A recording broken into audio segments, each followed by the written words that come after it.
یو داسې درې کسان چې د خپل شوق پوره کولو لپاره په یو خطرناک اوچه د غره وخیږي. څنګه چې هلته ورسي نو دوی د یو داسې حقیقت نه خبر شي چې د هغې په وجه هر څه بدل شي او اوس درې واړه په دې ځای کې ګیر شي. د کهانې په شروعات کې موږ یو درې ملګري وینو چې د ایلیسن، ایډ او روب په نوم باندې یادېږي. دا ملګري د سکاټلینډ اوچت او خطرناک غرونو ته راشي او په دې سنسانه غرونو باندې ختل شروع کړي. د ختلو په وخت ناڅاپه د روب خپه وخویږي او لاندې راوغورځېږي. خوشقسمتۍ نه هغه خپل ځان د سیفټي رسۍ سره تړلی وي ځکه د هغه ژوند بچ شي.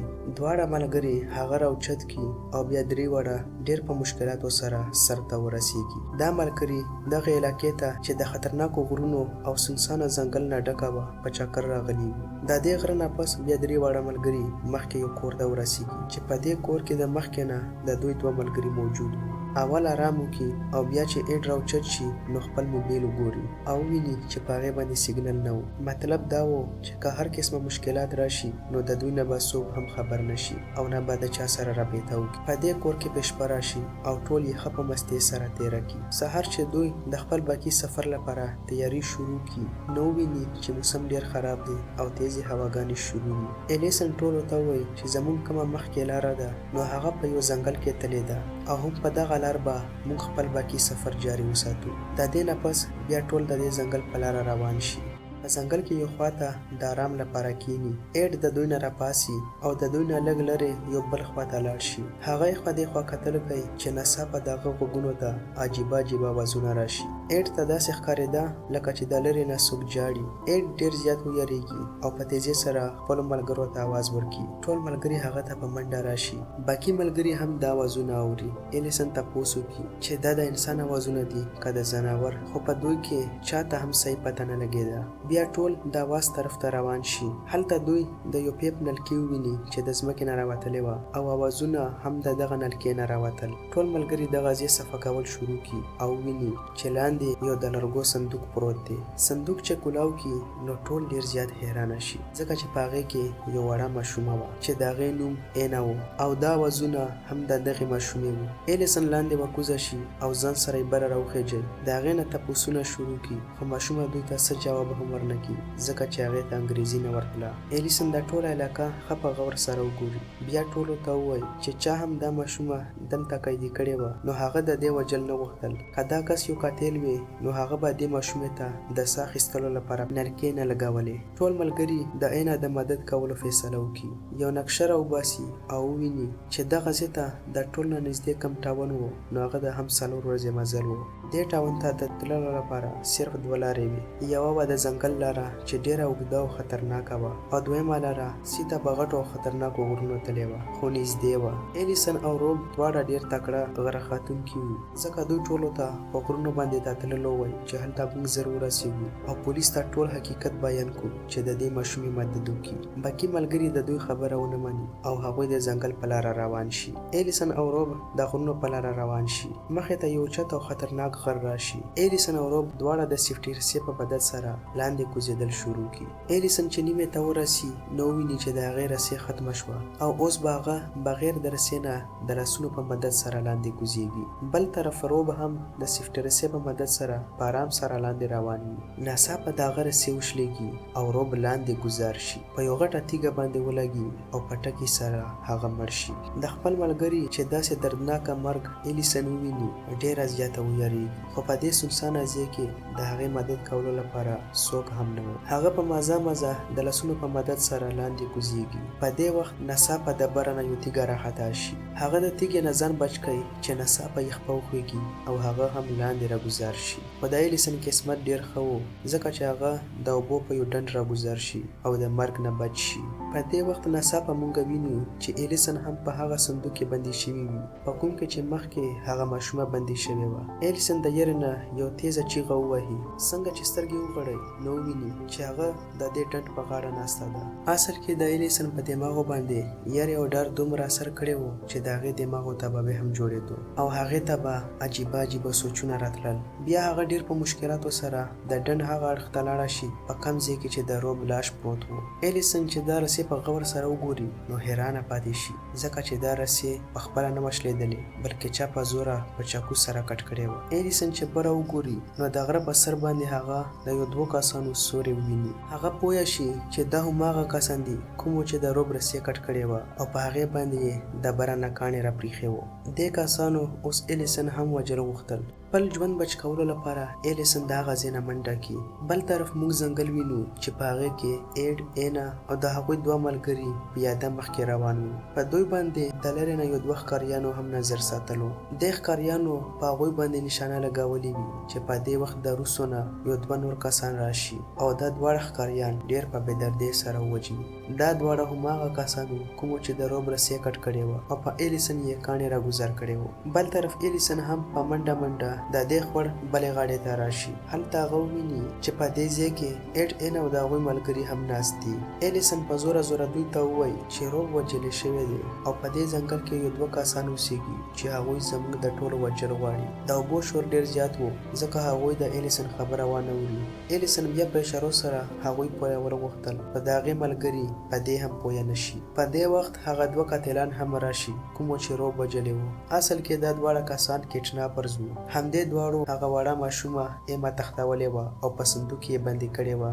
دواړه قاتلان په دوی باندې ډزې شروع کړي. د ایلیسن ملګری اوبو ته راګوزار شي. هغه د ایما لاس نیولی و ځکه ایما هم د هغه سره اوبو ته ګوزار شي. ټول یې خوا دې خوا په منډو شي. ایلیسن د اینا بچ کولو لپاره اوبو ته ورټوپ کړي او ډېر په سختۍ سره اینا د اوبو نه راوباسي. هغه بېهوشه شوې وه خو د ایلیسن په کوښښونو سره څه وخت پس هغه په هوښ کې راشي. کیټناپرز اوس هم په دوی باندې لګاتار ډزې شروع کړې وې او ټول ملګري ایخوا دیخوا په منډو. په دې وخت ټول د یو بل نه جدا شي. اینا یوازې پرېږدي او بیا څه وخت پس ایډ هغې ته راشي. اینا ته ووایي چې بالکل اواز مه کوه، په خاموشۍ سره زما سره روانه شه. کیټناپرز چې بیا ډزې وکړي نو اینا ډېره زیاته ویریږي او یوه چیغه ووهي.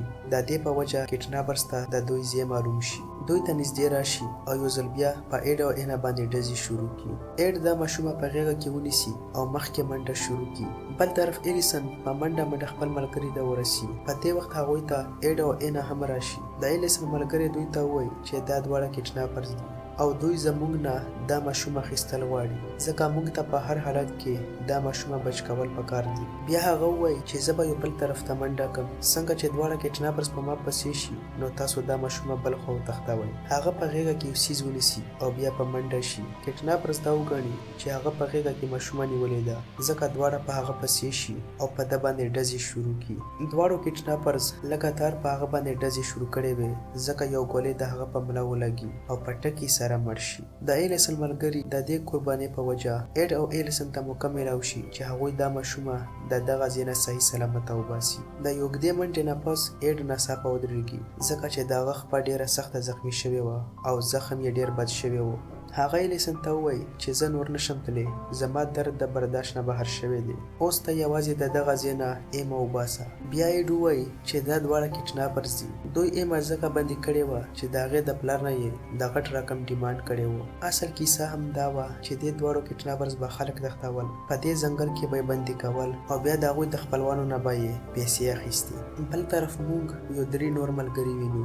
دا ملګري هم دې ځنګل ته راشي. دغه 3 کسانو د اینا پلار ته کار کولو او 3 واړه دې ځنګل ته د ایما په لټون پسې راغلي وو. بلخوا ایډ، ایلیسن او ایما هم ډېر په مشکلاتو سره هغه ټاون ته ورسیږي کوم ته چې دوی تلل غوښتل. اول سیده پولیس سټیشن ته لاړ شي او یو پولیس افیسر ته ټول حقیقت بیان کړي چې څنګه په موږ باندې په ځنګل کې خطرناکې حملې وشوې او څنګه هغه 2 کسانو ایما بندي کړې وه. پولیس افسر د دوی په یوه خبره هم یقین ونه کړي. د ایډ په هغه شک راشي چې دا افیسر هم د هغه کیټناپرز ملګری دی. ایډ ایلیسن ته ووایي چې موږ ته د دغه ځای نه تلل پکار دي خو پولیس افسر هغوی منع کړي او دوی ته ووایي چې د دغه ځای نه به چېرته هم نه ځئ. ایډ یو چاقو راواخلي او پولیس افسر ته دمکي ورکړي. په دې وخت ناڅاپه یو ګولۍ راشي او پولیس افسر په سینه ولګي. هغه کیټناپرز هم په دوی پسې دغه ځای ته رسېدلي وو.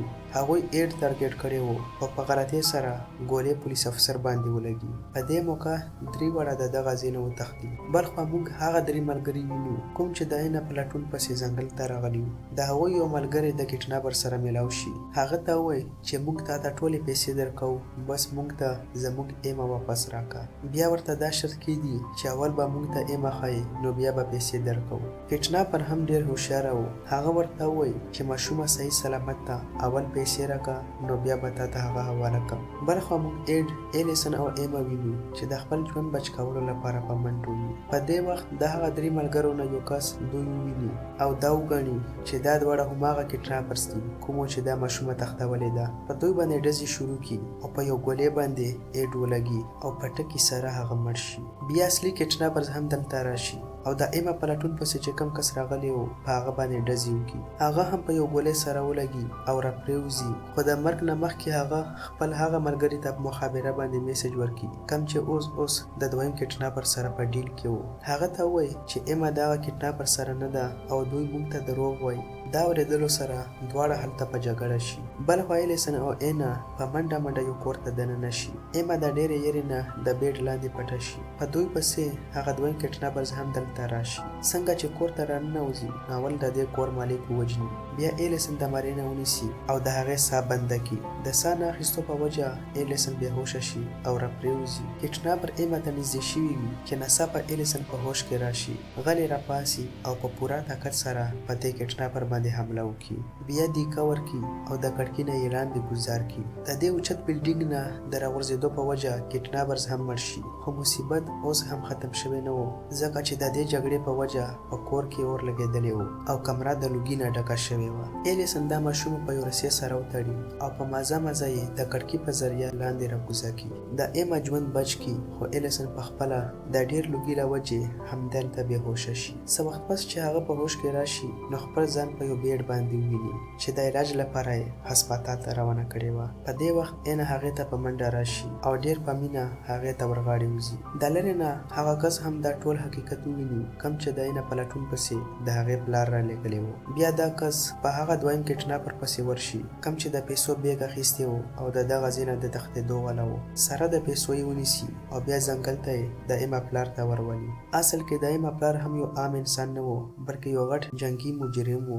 دا کس هغه ته وایي چې ایما بالکل محفوظه ده او همدې کس ستا لور تښتولې وه. د ایما پلار هغه ته وایي چې دا دومره په اسانۍ سره مه وژنه، ده ته یوه عبرتناکه سزا ورکړه. اول یې ښه ټارچر کړه او بیا یې هم په هغه صندوق کې بندي کړه په کوم کې چې ده زما ماشومه لور بندي کړې وه. دا کس همداسې وکړي او بیا دا کټناپر په هغه صندوق کې بند کړي او همدغه دردناکه سین سره دا فلم ختم شي. که ویډیو مو خوښه شوي وي نو لایک یې کړئ او چینل ضرور سبسکرایب کړئ.